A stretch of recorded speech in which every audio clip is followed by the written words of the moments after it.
Good morning, everybody. Thanks for joining us, Lauren Book and Barbara Sharief. Martin Dykman is here from our editorial board, my colleague Dan Sweeney. Randy Schultz is going to be joining us, I believe, and you see Anthony Mann, who's the political reporter. You both know this, but I just want to say it for the record that Anthony will ask questions, but Anthony Mann plays no role in any editorial decisions by the editorial board. I'm going to jump right in. And my first question is for you, Senator Book. I'm quoting from a statement that Barbara Sharief gave us in her questionnaire. We asked both of you, what distinguishes you from your opponent. She said in part, you've never been elected, quote, bought her seat with money from special interests and her dad, and just like she intends to do again, puts special interests above all of us. What do you say to that? Please activate your mic. Yeah. Okay. Good morning. Yes. And thank you so much for the question. I think I would say I have represented Senate District 32 for 6 years in the Florida Senate. While I was not on the ballot, I believe that I've earned the trust, respect of every single one of my constituents, as I am working to earn the trust, faith, and respect of voters in Senate District 35. I have been on the ground since I've been back from Tallahassee, walking, canvassing at every meeting, going door to door, getting to know the issues in the new part of Senate District 35, and talking to my constituents, understanding their issues as I have and do since I got there.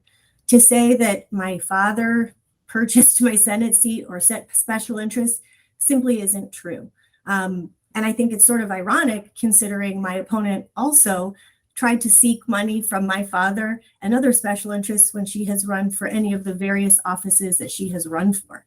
I have always worked very hard to do everything that I could possibly do to fight for the interests of Western Broward County and my constituents. And I believe that my record shows that. Okay. Barbara Sharief, is it true that, as Lauren Book said, that in your past races, you solicited money from Ron Book? Yeah, Ron Book has given me money, but the whole point that I was making there is that Lauren Book was unopposed because Ron Book gave her hundreds of thousands of dollars to buy the seat and to keep all the competition out. Additionally, her dad's never given me $500,000 to run anything. Secondly, in this race for District 35, I think it's fully apparent based on the fact that she's already sent out 4 negative mailers on me, and I've not chosen to do negative mail, but she's saying that she doesn't do anything with special interests and she doesn't get anything from special interests, but yet I've had 4 mailers sent out on me from these PACs that Lauren's father controls and that are for pro-Lauren. And additionally, I'm going to add, I've worked for every dollar that I've gotten. Ron Book hasn't given me a dime to do what I've done. And this notion that they get to say, she defrauded taxpayers and I paid $1 million in fines. That's such a lie. And where do you get that from? It's not true. But she throws the rocks and hides her hand. She tries to play a victim when she's pushing all the buttons and pulling the strings. And it's all Ron Book's money. It's now his money. It's now special interest money. It's money based on votes she's taken against the community. Okay. And I think it's very true. Tell us really quickly, I'm going to recognize Martin Dykman in a moment. Tell us very quickly, we don't have those. I don't have those in front of me. Tell us the disclaimer. Tell us the name of a couple of these PACs. Yeah. Ron Book It's one PAC, and it's sending out mailers nonstop with violations because it's not reporting the expenditures. It's called the Winning PAC. This is the latest one. You see, they photoshopped me in heels that I wouldn't wear. It looks like streetwalker shoes. This was the third one where they quoted that I was pleading guilty to something. This was the one from last night where they put on here that I narrowly escaped jail time. That's laughable. Lauren, do you defend these? Do you defend the messages and all these pieces? Never. I'd like to say a couple of things if I Oh, wait, can. let me finish. I'm going to give you the fourth one. This is the one where she photoshopped the picture where I'm at the gun buyback program and sent that out. I just like for us to be completely forthright about what we're doing in this race. Because when I started campaigning, I wasn't running a negative campaign. I was running a campaign based on the issues and serving a community that I've lived in for 21 years and served for 13. And they've turned it into this. So yeah, now you can. Okay, go ahead. Lauren, my question to you was, do you defend the messages and the approach in all these pieces? Thank you so much, Steve. So my opponent likes to, I think, gaslight the community and talk about things that aren't necessarily fact. And I want to go through some of these things. Yes. Number one, you can look at the contributors to those PACs. That piece of mail I think that my opponent is most upset about is a picture that was taken at a gun buyback. That is not a piece of mail that our campaign did. I think that it's interesting that my opponent has yet to answer for the policy related to the piece of mail that has to do with that. I don't understand why Ron Book has any place in this race. Ron Book isn't serving in the Florida Senate. Lauren Book is. I have served my community for 6 years, and I will continue to do so. I do believe that my opponent has things to answer for. She frauded Medicaid. No, I did not. $600,000 in fines. Frauded Medicaid. Try to. Where do you get that from? Those to come back from what that is. That's libel and slander. Ms. Sharief, tell us what is the truth. Libel and slander. There's nothing that Lauren has in her possession or her father's friends. That's her father's friends. There's nothing that they have in their possession that says anything like that. Nothing to substantiate this. I will say, I want you to ask her for the support that says I missed jail time and that I defrauded taxpayers. Show me a document that says that. So when I file my lawsuit against you, Lauren Book, and your family and your father and his friends for lying, you can show that then, because there's nothing that says that. It's a complete fabrication, and it's meant to throw voters off of what's important in this race, and it's what we're running on. Mr. Bosque, can I respond? Yes, briefly, yep. Thank you. Look, at the end of the day, we have talked about the issues that we have fought for, the things that we have done and that I have brought back to Broward County for my constituents and for my community. Unfortunately, we have gotten to a very ugly place in this race. I do believe that it is important to point out pieces and distinctions and policy that has come before my opponent and I. Contrast pieces of mail are contrast pieces of mail. That is the way that my opponent, if she could calm down while I'm responding as I am with her. I'm not upset. Because I believe that we have to stay on a higher plane. And this is about the voters understanding who will represent them in Senate District 35. And I think that that's important.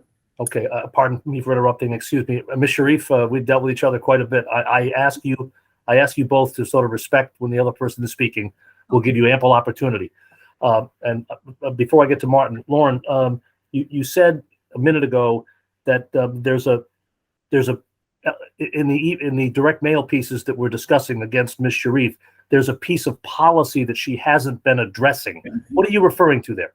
I think it was that first piece of mail that she's most upset about, and that relates to a piece of policy that came before the county commission, where they voted to bring the makers of the Kalashnikov, an American-Russian type weapon, an AR-15, to Broward County, giving a tax break to bring that business to Pompano Beach in Broward County.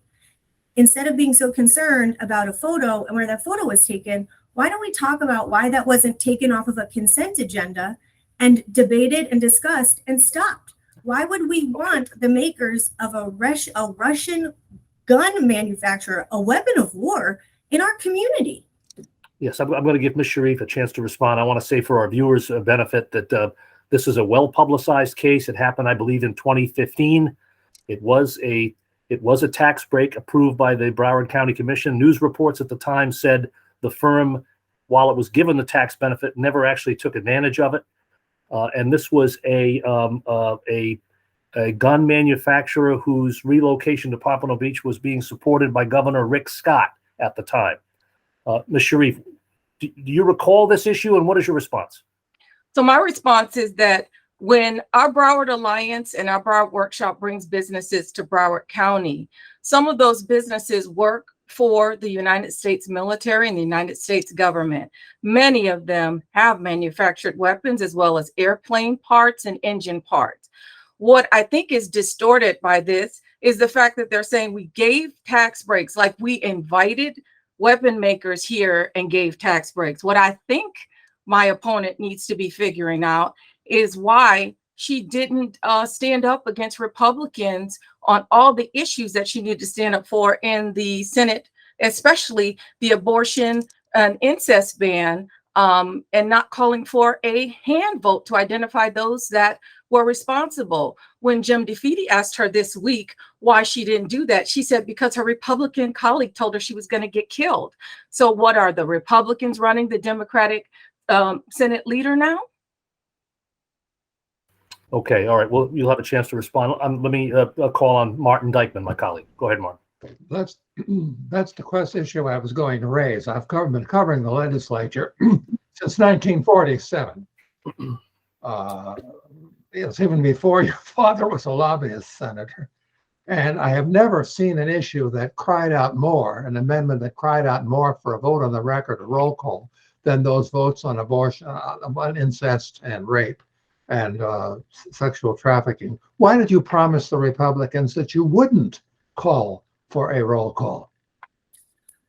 Thank you. And Ms. Fregman, I never promised the Republicans we weren't going to be doing a roll call vote on that amendment. I don't know where that came from. I don't know who has said that and why.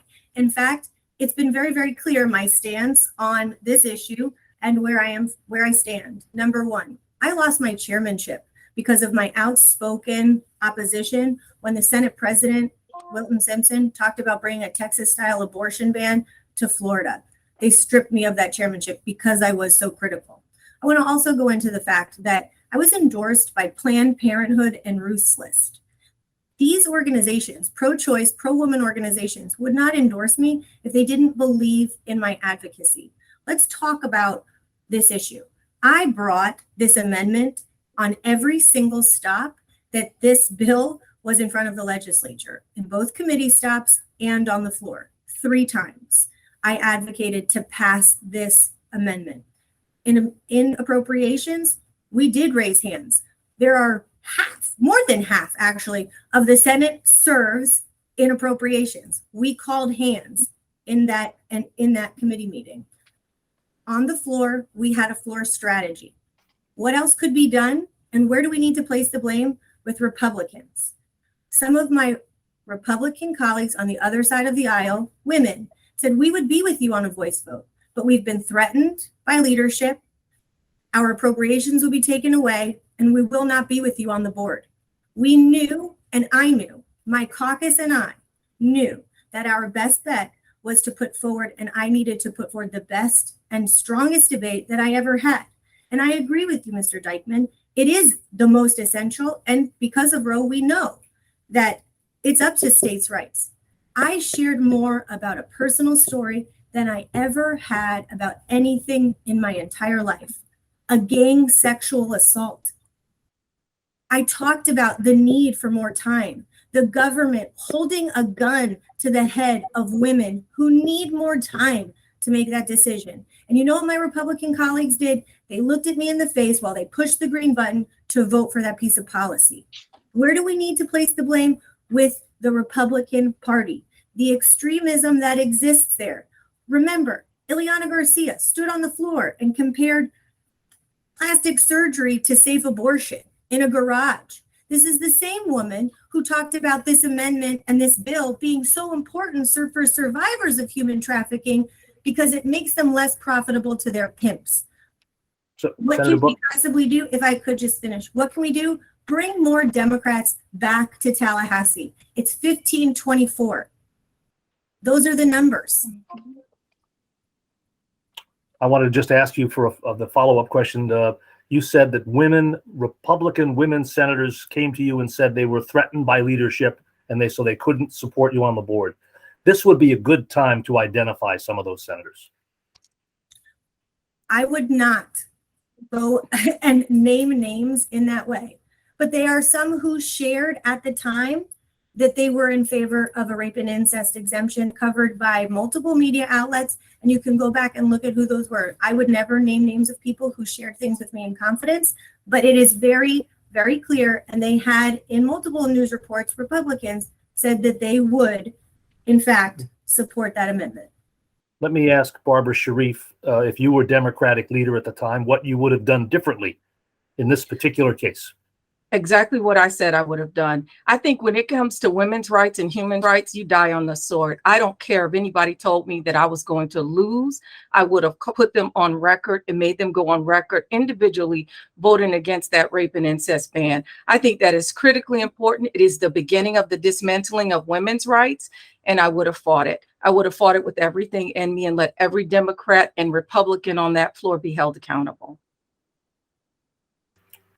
Go ahead with a follow-up, Martin, if you have one, or Dan Sweeney.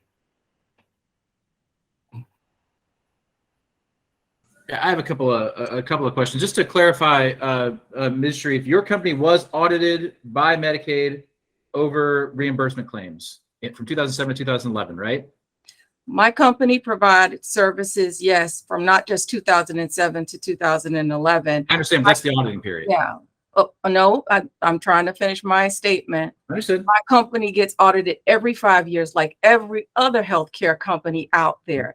This was a routine audit, and I was fighting it. I was spending legal fees trying to defend it. And my lawyer said, by the time we got to the end, because I was fighting with ACA, who has a lot more money and a lot more attorneys, I would probably, it was a 50-50 chance at me making it. And he said, look, you're going to pay me as much as you'll probably pay by the time we get to the end of this, settle it and move on. It was messing up my cash flow, trying to pay legal fees. And I provide services to the most needy population that there is in Broward County, ventilator dependent kids. I built that company from scratch, and I'm proud of serving 21 years as a business owner, providing 500 jobs throughout Broward and Dade counties. And I have a doctor of nursing practice license, which I've held for 30 years, Ms. Book. And to hold that license, you cannot be convicted of a crime. You can't be accused of anything. And I most certainly could not narrowly escape jail time. And none of that documentation says any of that. You have the paperwork in front of you. It says, I disagreed with it and settled it. That's what it says. It has no inference of fraud or anything else. And that is why, if that continues, I will definitely file a lawsuit. But you did, though, just to be clear, you signed an agreement in 2013 in May to repay a little over $500,000 over the next 3 years, which included Medicaid overcharges and fines and costs. Didn't include Medicaid overcharges, and there was no $600,000 fine in there, and it was the cost of what the audit was. So the money you paid back did not represent any overcharges paid to your company. Nope, it wasn't overcharges. I fought it. I agreed to disagree. They agreed to disagree, and I settled the case. And that's what happens in legal cases. People settle it all the time. They're not accused of going to jail and fraud and all that other stuff that she's put out. I just think it's really ridiculous. I mean, you know, for somebody to take a stellar record of service and commitment to the community from a nurse, a doctor of nursing practice, a leader in the home healthcare industry who's been fighting for the rights of kids, and to turn it into that. And that was put forth, that's come up in every election, and I've addressed it in every election. Okay. Senator Book, I wanted to, I know you've kind of addressed this, but I wanted to ask it in a different way. Regarding the floor vote on the abortion amendment. Now, you criticized Barbara Sharief for saying that the AK-47, the Kalashnikov, should have come off the consent agenda, should have come up for a vote. Everybody should have been on the record. If that's the case with the Kalashnikov, why isn't it the case with this amendment? Thank you for the question. And I think we've gone through that a little bit. And I know you're asking in a different way, but the answer is still the same. that amendment was never going to pass. And they did go on the board on that amendment when they voted for the bill. They voted for that piece of draconian, dangerous taking away of women's rights without a carve out for survivors of rape, incest, and victims of human trafficking. And I believe, to the core of what I am, that I put everything out there, everything that I could possibly have done. My caucus members have pushed back on some of the claims that I abdicated or whatever anybody else wants to say or do. I understand Monday morning quarterback. And I also appreciate the fact that we have debate about ways that we can do things differently, because I think that makes us better. But let me be very, very clear. My leadership is effective. My caucus believes in me. My leadership in the Senate is clear. I've been unanimously elected as the Democratic leader. And again, I don't believe that I would be endorsed by Planned Parenthood and Ruth's List if they believed differently. Hey, different question. You said you both said in your questionnaires that we asked you to list 3 important issues facing your legislative district. You put the housing affordability, access to healthcare, and protecting democracy and access to the ballot. You mentioned in your intro you're walking the new parts of this district, talking to them, seeing what the issues are there. Do you see the new people that you haven't represented before? What are among these people are the serious issues that they have with Tallahassee? Is it the 3 things you mentioned that describe the whole district, or is it something else? No, and thank you for the question. It's the same that we're seeing really across the board. And that number 1 issue is affordability. It is really scary out there. I mean, I was walking 2 weeks ago with the vice mayor, 3 weeks ago now, time is kind of blurring into one. And we met one woman who's been working for Walmart for 19 years. They've raised her rent 30%. She can no longer afford it. Her children live with her. There are rising costs that are outpacing salaries. And while we fight in Tallahassee, and I have fought for some immediate relief, whether that was the diaper tax relief, the gas tax, not in October when we need it most now, but doesn't suit the governor's narrative necessarily. But we need affordable housing now. We need to address property insurance now. There are several different ways that we can do that. And I don't know if you want me to get into those now, but I think as we walk the district, affordability, people having to make decisions about paying for prescriptions, putting gas in the car, and eating, and what to buy for dinner, the cost of bread, eggs, everything is up. And they're dealing with all of those things washing upon them. And that is the most important thing, that we're addressing the needs of our constituency across the board, instead of fighting culture wars in Tallahassee. Ms. Sharief, is that true? Is that the number 1 issue in the district, affordability, not just of housing, but really of gas, food, et cetera? Jobs, educational opportunities, particularly in our Western community where our houses are being damaged. People are concerned about blasting from the White Rock quarries, which is damaging their homes, affecting our veterans, affecting seniors, affecting people with disabilities, and affecting pets. That's a lot of what I hear out west. In terms of the middle to the east of Miramar, it's about the property insurance prices, gas prices, and then landlords gouging on rent. And as far as healthcare is concerned, as a doctor of nursing practice and 30 years in the healthcare profession, one of the things that I noticed when treating senior populations is that people have to choose between buying prescription medication and food. And then one of the things that's been lacking on a statewide level that we can change is Medicaid long-term care and Medicaid managed care. The Medicaid managed care programs do not provide enough reimbursement to outpatient providers for them to compete with the salaries of the inpatient providers. And so what happens is you have a very difficult time keeping people employed on the outpatient side for what we're being reimbursed on that side. This has been going on for 30 years. It's been a challenge to get anything through the legislators to get them to increase the rates. Managed care was supposed to be better, but it's not. And seniors who need long-term care and need affordable health care when they need it the most are not getting it because of that. And so that's one of the reasons why I want to go to Tallahassee as a healthcare provider to advocate for fixing the outpatient system, because transitional care is what we need with an aging population. That's a difference between me and my opponent. All right, I'm done for now, Steve, if you want to. Okay, thanks. I have a question for Senator Book. Lauren, something that you and I have talked about on occasion. There's this low-level background noise, and it's certainly being perpetuated by Barbara Sharief, that you're insufficiently a true Democrat.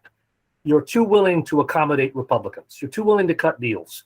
And you have said to me that it's important to work across the aisle. I think, in principle, a lot of voters would agree with that. But in reviewing your voting history, I discovered, or I noticed, that you used to be a Republican. You were a registered Republican. You changed your party affiliation when Barack Obama was president of the United States and became a Republican. Why did you do that? Well, so when I was, and we've talked about this at length, when I was a young person, I was a victim of a violent sex crime. I thought being a Republican meant that you were tough on crime. And that's not what that meant. And so I changed my party, and I believe that it falls along. It never met with my true value system. But let me be very clear. Let's talk about, the issue of me being too close with Republicans, or what that meant. And I hear that you were talking about my voting history. To be very clear, I've never voted against democratic principles and beliefs. There can be a lot of chatter out there, but when the rubber meets the road, that's not the reality. Let's talk about that closeness to Republicans. I was unanimously elected the Democratic leader of the Florida Senate. I am currently serving as that leader and going to be that leader. Number two, I lost a chairmanship that was stripped from me because I was going against Republicans in what they wanted to do to strip away a woman's right to choose. During the redistricting process, which leads us to where we are today, I was drawn out of my Senate district by 4 blocks. I don't know, that doesn't seem like I have 2 friends on the other side of the aisle. While and I will never apologize for working across the aisle, because I think it's important. The people of our community sent me to Tallahassee to get their work done, to listen to the needs, what their needs are, and to make sure that I go there and get those needs met and get those needs done. What benefits for Floridians do I have a responsibility to serve? That's what I do. I will never, ever compromise my values and the democratic beliefs and principles that we hold very dear. But Okay. I do believe at the core of what I am, I'm a consensus builder, and I believe in working to solve problems. That's why I was able to expand Medicaid in a state that has never done so. That's what, twice, by the way, why I've been able to do and pass, after Marjorie Stoneman Douglas passed more gun safety measures than had ever been passed in 20 years. Because I believe that it's important for the constituents and community that we represent. Okay. We don't have time to go through every vote by vote, but this one was, this is for you, Senator Book, House Bill 403, I think it was, in the 2020 session. This is a bill that allows people to run businesses out of their homes. It was a Republican bill. You were on the floor. You did not vote on that bill. You later cast a vote yes after roll call. If the bill passed 19-18, your no vote would have killed that bill. This is the bill that the Sun Sentinel has reported allows somebody to sell ammunition out of an apartment in Lauderdale Lakes. Now, tell us why you didn't vote on that bill. And that seems like an atrocious piece of legislation. And thank you for the question. And you and I talked about this at that time, because we talked about at that time, I had become the Democratic leader, I believe, that day or the day before. We were working through, and I was running around the floor, and that happens often. Home-based businesses, I believe, are an important part of our economy. And I believe that if a family wants to and engage in creating the dream for their family, whatever that American dream is for them, that they should be able to do that. Now, do we always get it right in terms of policy? No, certainly. And when we come back to the legislative session to fix some of those issues that come from a piece of policy like that, then we do so. But I do believe that if a family has the ingenuity and the business acumen to start a business for their family, to create the dreams that they wish to have and desire, that's important to let them do that. Okay, yes, I'm going to give Barbara Sharief a chance to comment on what Senator Book has said. Go ahead. So I have two. So the first is, if it's okay for a small business owner to sell ammunition out of an apartment, why is it not okay for a defense manufacturer who works for the United States government to legally sell weapons and manufacture them? And then I don't get that. And then secondly, let me just say, she was not drawn out of her Senate district. Her Senate district still exists. Her house is still there. She has an opportunity to run in any other district that she chose to run in, but she chose this one. So this was a choice. This was not forced or mandated that she comes to a district that she's never lived in. I've lived here 21 years. I served this district for 13 years. And secondly, all those endorsements that she keeps mentioning, I call those people to try to get a chance to compete for those endorsements, and I was not given a chance. But I think it's totally ironic that here Planned Parenthood and Roots List is endorsing her without even giving me the opportunity to have an interview, and Emily's List endorsed me for Congress. And so it's not like there's this huge difference between us in terms of women's rights. And I think that she misrepresents in terms of saying she doesn't have any stake in dealing with the Republicans on a personal level. Listen, they cut Broward County public school funding by 70, and the state's funding for Broward County public schools and public schools in general for $70 million this year. And her appropriation for Lauren's kids stayed at $2 million every single year for the past 4 years. And it increased from the first year that she became a senator. And I think that it's voting on it is a conflict of interest, and having it is a conflict of interest. And the fact I think it's hypocritical to be out there saying, you know, oh, I'm working with everybody and I don't have any hidden agendas. If you have enough money to spend $4 million on this race, volunteer at Lauren's Kids and let the Broward County Public Schools have that money. May I respond, Mr. Boston? Yes, you may. Go ahead. Yes, go ahead. Yep. Thank you. I don't like going tit for tat, but if we're going to do that, we can. That's what you're doing. My opponent was also a Republican. My opponent gave money to Dennis Hastert. My opponent wants to talk about and seems to conflate and again obfuscate the truth of what happens here. Political donations, personal wealth are all very, very different things. I don't know why or how $4 million or what's coming from who, how, where, when, and why. The reality is I have worked very hard to serve the community that I represent. I was drawn out of my Senate seat by 4 blocks. I chose, you're right, to my opponent, I chose not to oppose the sitting state senator there, Senator Osgood. I chose to run in this open seat, which currently makes up 60% of my current Senate district. And by the way, Broward, you want to talk about Davie, which is where I currently reside? I was the 5th grade student of the month, and we talked about that at the Davie Democratic Club when we were there together. This is my community. This is where I have lived my entire life. And so we can say and pretend that that is not the case. I filed for this seat when we knew what the maps were going to look like. And again, my opponent likes to say that I've moved down south and running against her. I filed for this seat first. You can't make that up. You look at the Division of Elections, you know when I filed. And so that's, again, another example of the misrepresentation of the truth and the facts. And if you're going to lie about that, I wonder what else do you lie about? Okay, let's pause here just for a second. I want to bring in, if he's ready, Anthony Mann, the political reporter. Anthony, if you have questions, now's a good time. Well, actually, we've reported in past years about Dr. Sharief having been a past Republican. So that isn't you, but Dr. Sharief, can you refresh my memory about when you switched and became a Democrat and why? So first, I want to request a correction. I don't even know who Dennis Hastert is, And I've never given money to anybody like that. But Lauren's given $66,000 to Republicans. Secondly, when I was, I guess, when I first started voting, I guess when that was, oh my goodness, years ago, I think I might have been 20 or 21 prior to any political involvement. Yes, absolutely I was. And I changed my political affiliation, probably, I would say midway through owning a business.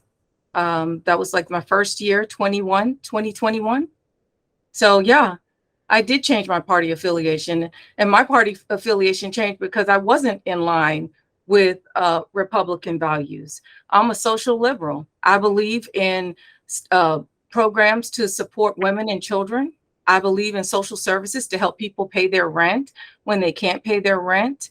I believe in abortion rights and women's rights, and I was a healthcare provider, and I felt like being a Democrat was more in line with my values. And I think you said 2021. What year did you switch? I think it was 20. No, I'm sorry. It was 2000. Sorry. 2000. And I didn't run for office until 2015. There are a lot of Democrats who are really agitated about your candidacy, saying it's hurting the Democratic Party because Senator Book should be able to be spending her time campaigning for and raising money for other Democratic Senate candidates, when if she were reelected and didn't have this challenge from you, she'd only have 2 more years before term limits would force her out. You could have run in 2 years. I mean, what do you say to the Democrats who are, as you know, hacked off at you for this? I don't care. My opponent, I live in America and it's a democracy. And last I checked, I'm part of the Democratic Party. My opponent started that rhetoric. There is no one that's above a challenge in the political arena. And when I started to run for this seat, I ran because I want to continue to represent the people I represented for 13 years. And I've said it a million times. It had nothing to do with Lauren Book. Lauren Book could do whatever it is she wants to do. She doesn't have to spend money in this race the way she's spending money in this race. But if she chooses to, that's her business. But don't try to make it seem like the Black woman who's lived in the district for 21 years should sit out and wait for her for 2 years to run when I have an opportunity to continue to represent the people I want to serve. And so I think that's an unfair assessment and an unfair statement for her to be making. She's made it from the beginning when I declared to run for office. And let's be frank, just because you declare for a seat first doesn't mean you own it.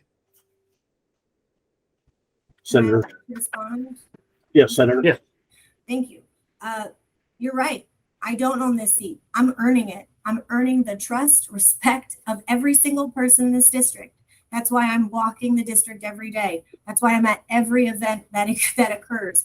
That's why we're phone banking and talking to voters. Again, earning their trust, earning their respect, understanding the issues that are important to them, and go back to Tallahassee to continue to advocate on their behalf.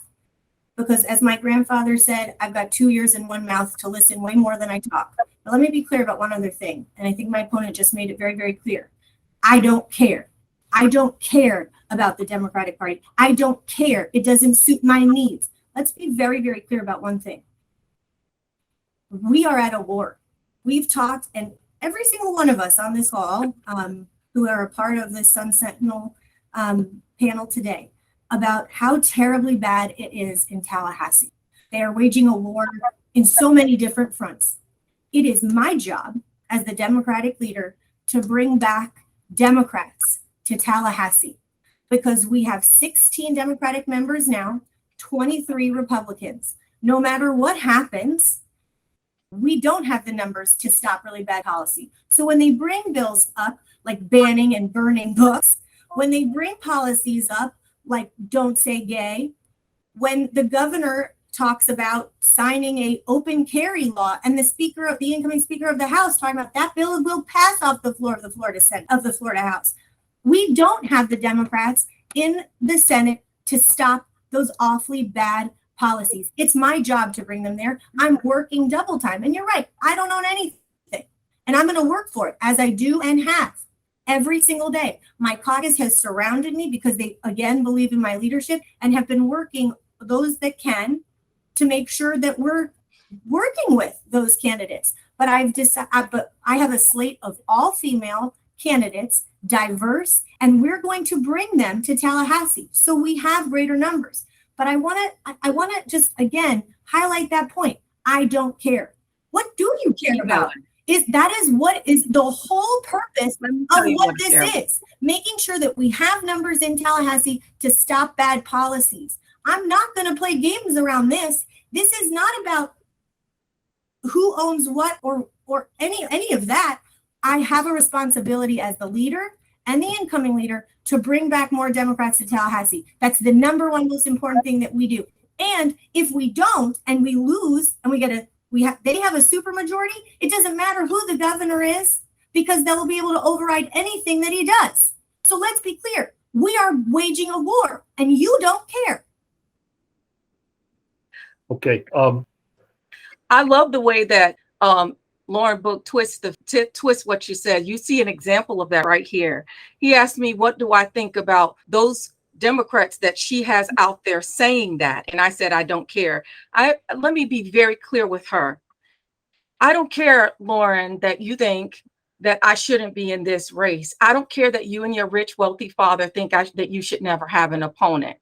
What I said is I don't care because I am willing to fight the good fight and fight for the people that I want to represent for the next 20 years. Okay. She thinks that because she's the Senate Minority Leader, a position, might I add, that she took from Gary Farmer 3 days before session was over, and she was not unanimously elected for, but she spews that lie over and over again. And might I ask, if you can spew that, what other things are you lying about? And then to top it off, to say that everybody in the caucus is standing with her.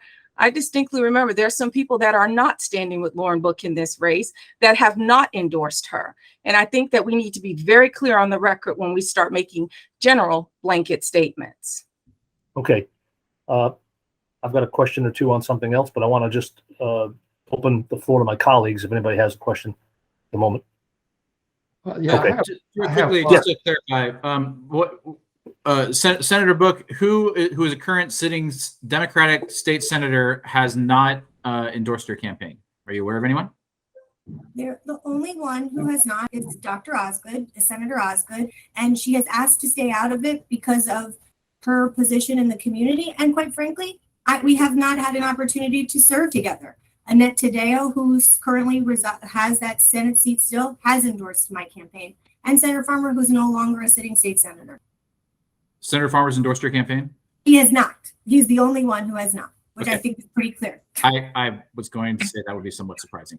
Okay, thank you, just to clarify. And Audrey Gibson has not endorsed your campaign either. And by the way, I was with Senator Gibson this weekend, and it's simply because we have not asked because she doesn't serve in this area. Senator Book, and this is it. I want to ask you about a television ad your campaign is running, which I'll paraphrase it.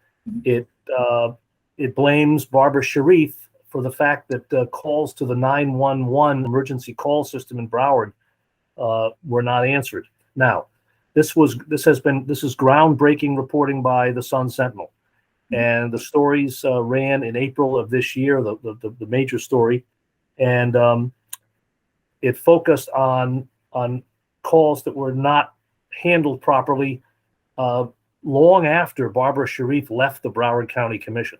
So is that ad a distortion? I don't believe that it is, and I appreciate the question. Let's be clear about my opponent's record. And this is where I appreciate having debate and discussion, not necessarily about my father and personal wealth.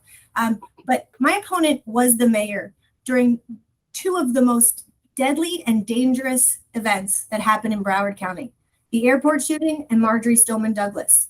Never a time was it more clear that there were issues with the 911 system was MSD and the airport shooting. And calls being answered, calls being diverted, what happens, who is getting calls answered. As the sitting mayor during those two incidences, I believe, and I believe that our constituency believes, that it was incumbent upon her to make it her business to solve that problem. And you're right, it is now being solved by the current commission. And as your newspaper has covered, this is an issue that is perpetuated to today. She was the leader at that time where two of those terribly violent attacks happened and had a responsibility to fix it. I believe that shows failure in leadership, and it was never addressed by the mayor, the sitting mayor, my opponent at that time. Okay. Barbara Sharief, what's your response? So again, she's distorting the facts. First of all, let me be clear. I was not mayor during the Marjorie Stoneman Douglas shooting. Secondly, that was Commissioner Bean Furr that was mayor and Commissioner Mark Bogan that was vice mayor. So I think they should get their facts straight. Secondly, during the airport shooting, Broward Sheriff Scott Israel is in charge of the dispatch system. And the reason why the dispatch system wasn't working well is because of a lack of interconnectivity and people having their own silos when they have their own police departments, which again had nothing to do with me being mayor. What we did as a county commission is formed a 911 communications committee so that we could try to get belligerent cities to go along with us putting up cell phone towers and communications towers to make a more interconnected system so that we could help people quicker and we could dispatch and share services. And we did that successfully under my leadership and during my time at the Broward County Commission. The last place where we needed to place a cell phone tower, if you recall, was in Hollywood, where they were fighting against us putting it in the park and they wanted to put it on top of a building instead of allowing us to site it where we needed to site it to get calls answered. But at the end of the day, I don't run the dispatch center. Broward Sheriff's Office runs it, and that's why that's a distortion of the facts. Secondly, Marjorie Stoneman Douglas didn't happen because of a dispatch issue. That happened because someone got a hold of a weapon that had a mental health disorder, and that's why I've been on the street trying to stop weapons from getting into the hands of kids and adults with mental health issues. And thirdly, I'd like to remind my opponent that while I don't run around and spout it all the time, I am a victim of gun violence. I lost my father at the age of 14 because a 15-year-old with an illegal handgun shot him in his chest in front of my 19-year-old sister. And so it has been my life's duty, my life's responsibility, and what drives me to get illegal weapons off the street. Just like it's been your life to stop sexual assault from happening to children, don't ever challenge me in terms of what my position is on guns, because I've made it very clear. You don't understand the devastation that losing somebody from a gun would cause. She doesn't understand that when my dad died, he widowed my mom with 8 kids and we couldn't afford to go to school. She doesn't understand I worked 3 jobs and put myself through nursing school to get the license that she attacks. Let me be clear. My position on 911 and emergency, as a doctor of nursing practice, 30 years in the profession, who worked in emergency, organ transplant, trauma, ICU, and step-down units, I save lives. I'm not in the business of trying to take them. And I resent that characterization and that opinion forming that she does. And I'm going to push back on it 150% because it's wrong. Okay. I want to stay with you for a moment, Ms. Sharief, and ask a question with this predicate. You know, the people we send to Tallahassee, when all is said and done, what really matters is which button you're pushing. A legislator is there as our representative, our surrogate, our senator, to use their best judgment on behalf of most of their constituents all the time. We've talked in this interview this morning about the home-based businesses bill. We've talked about the abortion restrictions with no exception for rape or incest. Ms. Sharief, can you cite for us a specific vote Lauren Book has taken as a member of the Florida Senate that in your opinion was wrong and you would have done differently? The more recent, the better, but anything will suffice. Sure. So one of the things that, and let me just say this before I start that statement, I had no intention of running against Lauren Book this election cycle. And so I don't want my campaign and my platform to just be about attacking or dismantling Lauren Book. That's not really in the cards for me. This was about service. But for me, social service and social justice means that human rights and people's rights come first. And what I particularly found offensive is the fact that she did vote, and she was the only Democrat to vote for a bill that didn't allow for automatic vote rights restoration. I think that if people serve their time, then their rights should be automatically restored, and they shouldn't have to jump through hoops for that. And I think that that's important.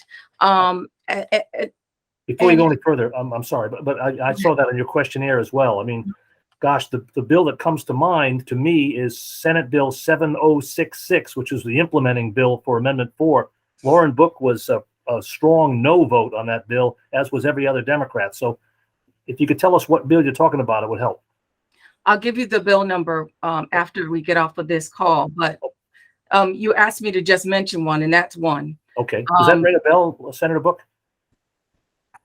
I have been a strong proponent of Amendment 4.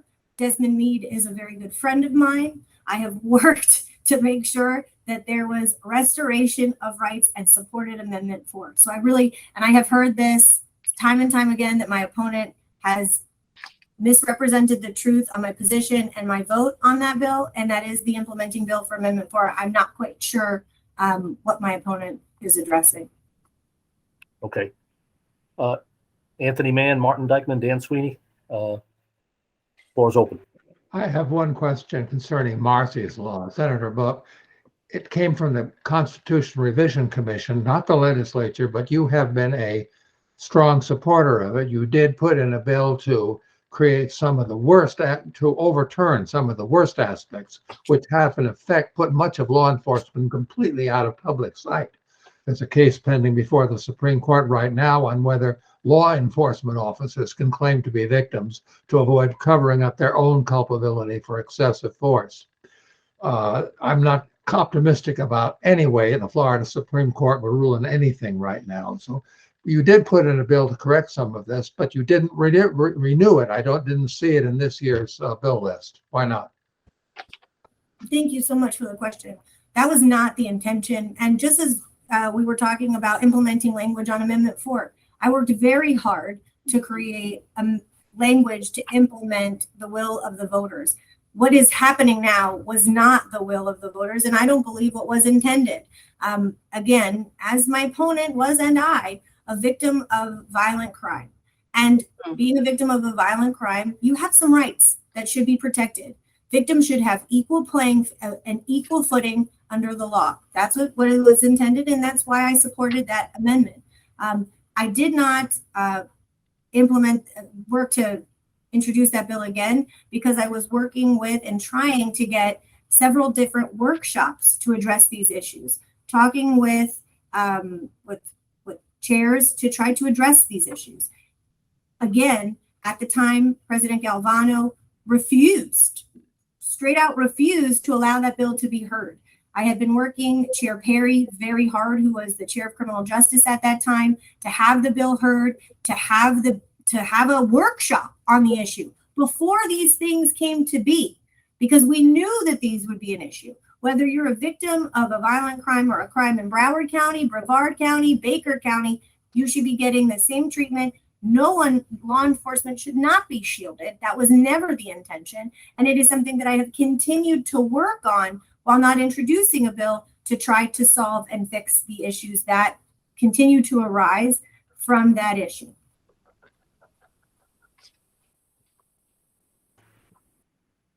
Okay. This is go ahead, Martin, you had a follow-up. Go ahead. I'm done. Okay. Senator Book, this is an odd number district, Senate District 35. It's a 2-year term or a 4-year term? 2-year term. You said to me, and you've touched on it here this morning, you said to me in an interview several months ago, quote, "You're only going to be judged by how many people you bring back." Over in Tampa, Janet Cruz, Ron DeSantis has injected himself into state Senate races in a way that we haven't seen other governors do before. This is something that previous governors stayed 1,000 miles away from. He recruited a Republican opponent to run against Janet Cruz, a member of your caucus. He recruited a Republican to run against Loran Ausley in Tallahassee, a member of your caucus. What's the prognosis for the Democrats having as many or more members next time than you do now? And I appreciate the question, and I do believe that, and they've told me since the beginning of time that a leader is judged by who and what she brings back, or they bring back to Tallahassee in terms of membership. I believe that my two incumbents, Senator Cruz and Senator Ausley, will be victorious. We are working very hard to make sure that they do come back. They are working very hard to make sure that they come back. But I would also give an asterisk to that. While yes, the governor has placed himself in those two races and put his own candidates in those races against Republican leadership, we also have to hold the Annette Tadeo seat, which is Janelle Perez. And I believe that we are going to do that. Janelle is an incredible advocate, a stage 4 blood cancer survivor, first generation Cuban American, tough as nails woman who is out there every single day talking and working with her constituents, has a deep level understanding of the healthcare space as my opponent does, and wants to ensure that we address those issues and those needs specifically. She is a dynamo, and we have to hold that seat as well, Steve, to make sure we kind of stay where we are. But I would also say that we have other Senate races. We talked a little bit about that slate of all female candidates. We have Raquel Pacheco, who is running against Ileana Garcia, a veteran, a single mom, a business owner, working hard to unseat Ileana Garcia, who we know stole that election, won by 33 votes, and stole election with a ghost candidate. And then when we go up to Orange County and Seminole, Joy Goff-Marcil, another one of those ghost candidate schemes where people have actually been arrested against Jason Broder. I do believe that we have a chance and an opportunity if we run very local races and our caucus continues to work hard and we get through this primary, get more Democrats elected so that we can hold the line and play offense against this tyrannical dictator that is Ron DeSantis. Okay, a quick follow-up question. Cruz, Ausley, Joy Goff-Marcil, all the other candidates, these people are all dependent on support, financial and strategic, from the Senate Democratic Campaign Committee. As Ms. Sharief has pointed out and has criticized, a consultant to that committee, Christian Ulvert, is also has been a paid advisor to the government of Qatar. A government with, according to multiple news reports, has a very controversial record as it relates to women's rights, LGBTQ rights, working people. You're one of the leading figures in the Democratic Party in Florida. How do you reconcile the consultant you have running Senate campaigns working for a repressive regime like this? Look, first of all, you'd have to ask Christian Ulvert who, what, where, why he represents who.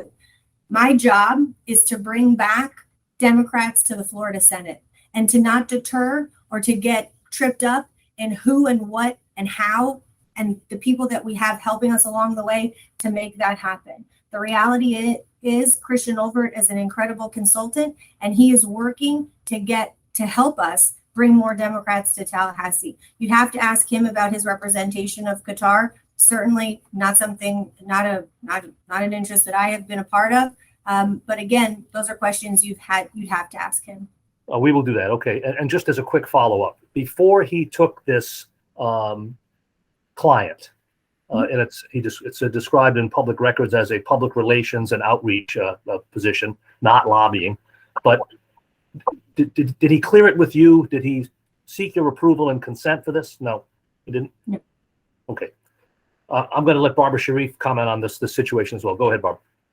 Okay, so first of all, the bill number that I was referring to that Senator Book voted against was 7086, and that was specifically the bill relating to Florida statute number 98.0751, codifying that a person who has been disqualified from voting based on a felony conviction for an offense other than murder or a felony sexual offense must have such disqualification removed and his or her voting rights restored pursuant to Article 6, Section 4 of the Florida Constitution. And it goes on to read about how they have to get their rights restored. And she was the only Democrat to vote yes for that bill because it made it more difficult for people to get their rights restored. Secondly, the reason why I brought up Christian Olivert is because in a previous interview that I had given, Mr. Olivert decided that he would like to attack me and disparage me and call me a liar. And I just thought he was very hypocritical in terms of what he was saying when he represents a group like Qatar, who's so abusive to women's rights, that he could actually stand up and attack someone like me who's fighting for women's rights.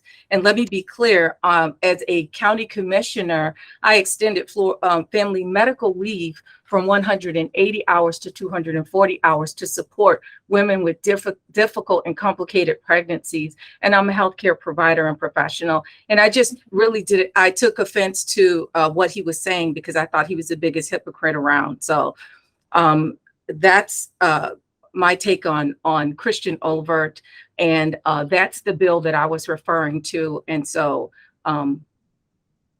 that's my answer to both of those questions. All right, thank you. I did find that bill just now as we were talking. That bill was a committee bill, Senator Book, in the 2019 session by Criminal Justice. It does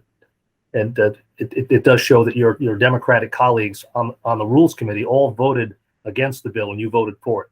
On that committee at the time were Bill Montford, Jose Javier Rodriguez, Perry Thurston, Gary Farmer. Anyway. And this was the implementing language for Amendment 4 that I voted against. We are specifically correct. We're talking about ensuring that the language that was in the constitutional amendment was upheld. If we're talking about the specific offenses, you're right. I wanted to ensure that our language relating to sexually violent predators was held intact. And I believe I debated at that time that my vote in this was to remain at the table to have those conversations. And I believe that my language was included in the final bill that I did vote against because it was a modern day poll tax and not something that I could support along with my colleagues. And let's be clear, I don't believe that an individual that is a genital mutilator or a sexual predator should have their rights restored. And that's where I stand on that issue. Okay. We haven't spoken about this in this discussion, and I want to spend a minute or so on it. We're over our time, but it's important. And Lauren Book, you've addressed it on a number of occasions.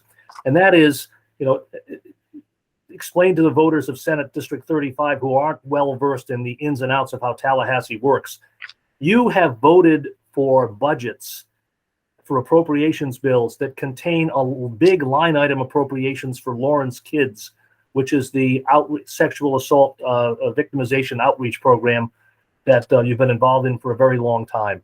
And, the question is whether this presents any sort of conflict or, difficulty in terms of, in effect, appropriating money, tax money, for a program that benefits you or that you're involved in. What is your explanation for that? So my job is to keep children safe. And I don't like to dwell on my abuse, but seems to be the focus of a lot of the conversation here today. I am a survivor of childhood sexual abuse.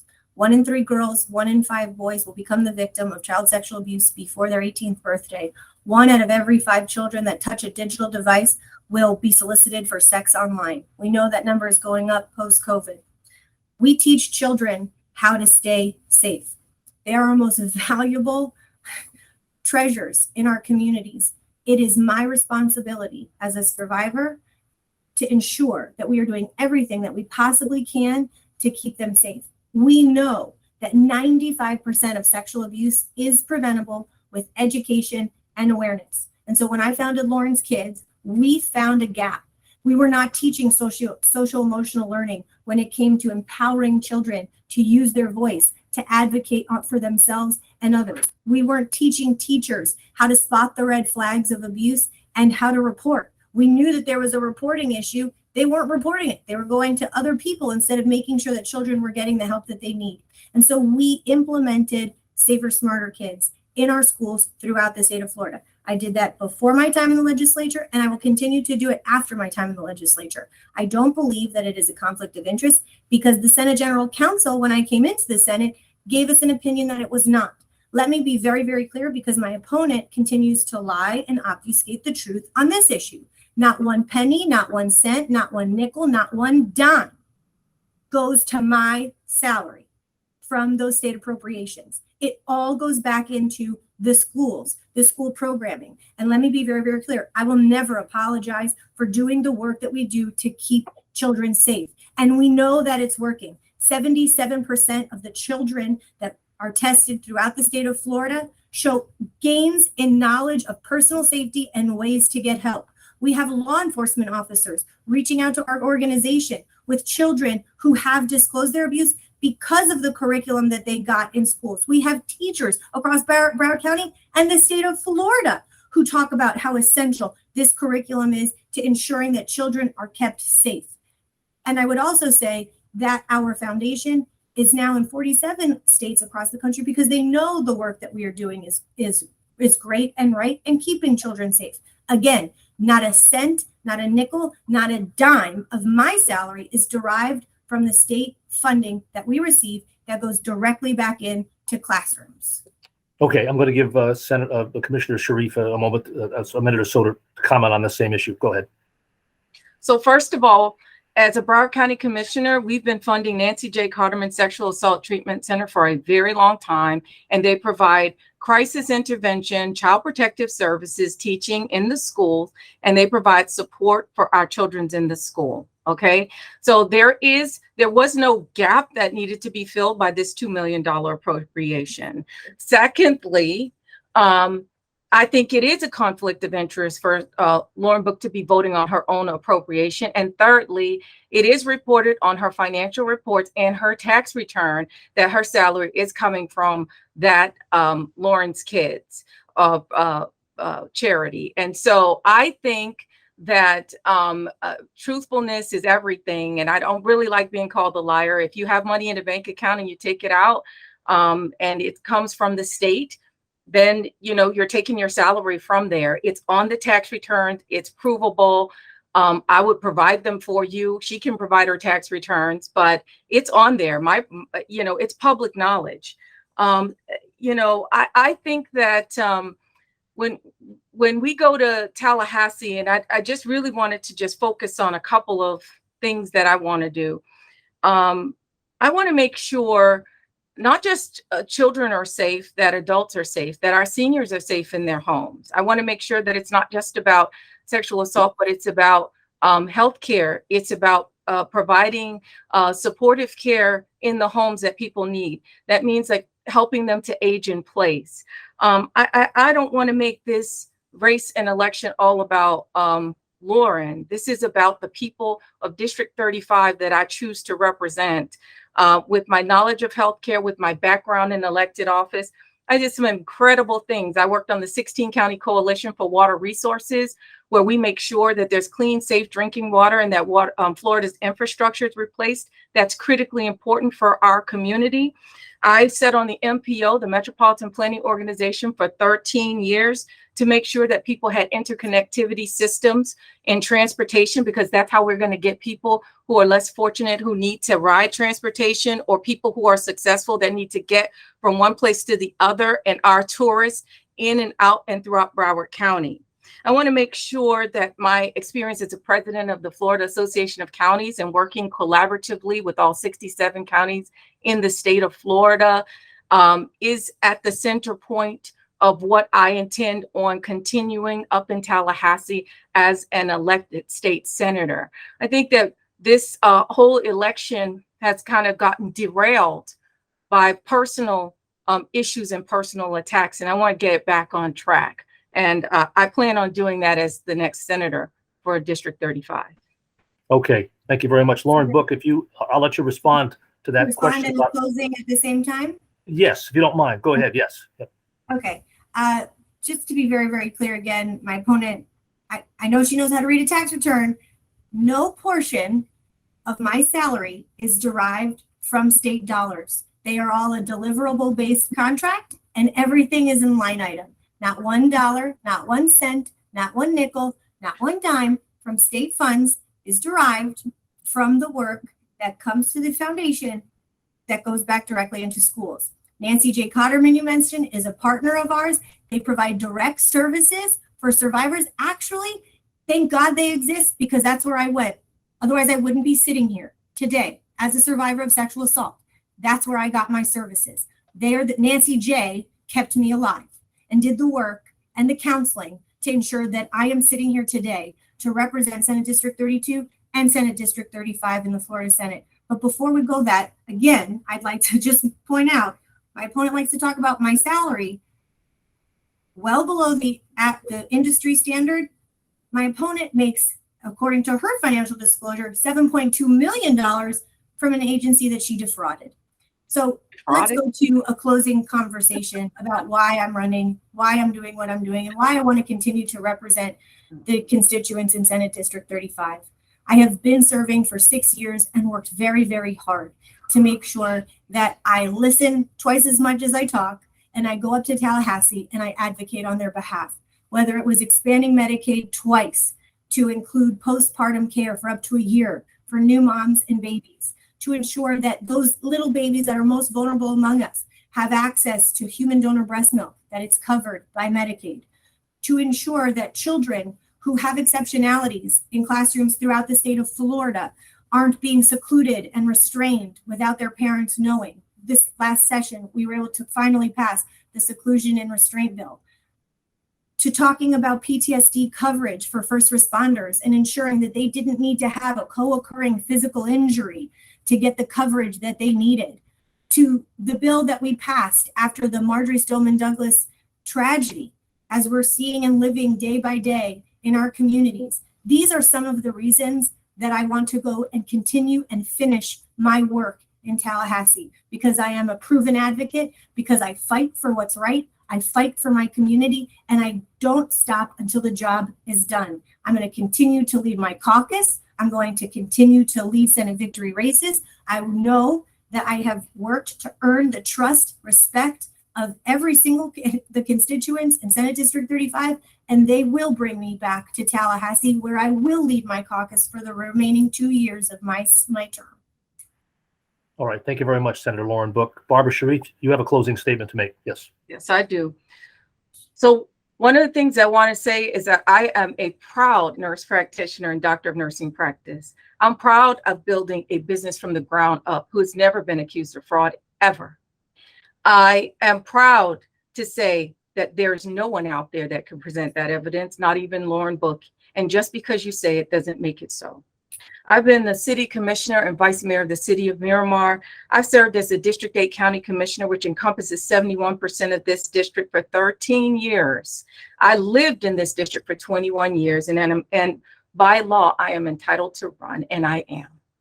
I intend on taking the experience that I've had as the Florida Association of Counties president, the National Association of Counties Health Steering Chair, on the Juvenile Justice Association and Appropriations Committee for the Florida Association of Counties, creating resolutions to make people who are incarcerated life better and create real rehabilitative programs. Sitting on the 16 County Coalition for Water Resources and spearheading the transportation surtax in Broward County as mayor of the county. I'm proud to say that I was endorsed by Elect Black Women PAC, the Latin Vote PAC, the American Progressive Muslim PAC, the Broward County Democratic Black Caucus. And I come to Tallahassee with the community standing behind me. And I didn't purchase any endorsements. I'm not, shaking people down and threatening people for endorsements. I am running on the merits of what I have done in my experience in office. And I'm going to say it again, just because you say something or put it on a mailer doesn't make it true. I'm going to run on the facts. I will produce paperwork and documentation for what I've said here today. I appreciate the opportunity that the editorial board has given me to express my opinions and my positions. And I'm going to continue to push for protecting voters' rights, providing affordable housing and property insurance, increasing access to affordable quality care, and that means outside the hospital, fixing the Medicaid managed care system and the long-term care system, diversifying our economy to provide capital access for entrepreneurs, and properly funding our public schools. And that means reinstating the $70 million that they've lost this year. And I'm going to ensure that all Broward County seniors can live with dignity and respect and age in place. And that is what I intend on doing in Tallahassee. Thank you. All right. Thank you both, Lauren Book, Barbara Sharief. Thank you so much for being with us here today and for filling out the questionnaires, and best of luck to you both. Thanks.